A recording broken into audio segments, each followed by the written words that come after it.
Be sure to read and follow the safety guidelines to protect your computer from potential damage and ensure your personal safety.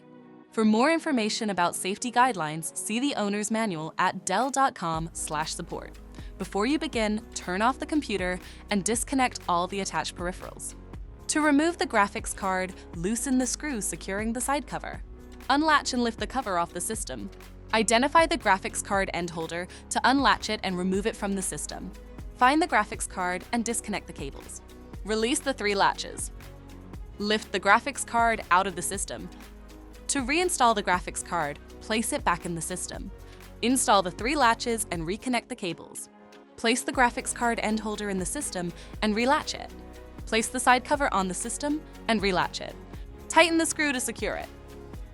For more information about your Dell system, visit dell.com/support.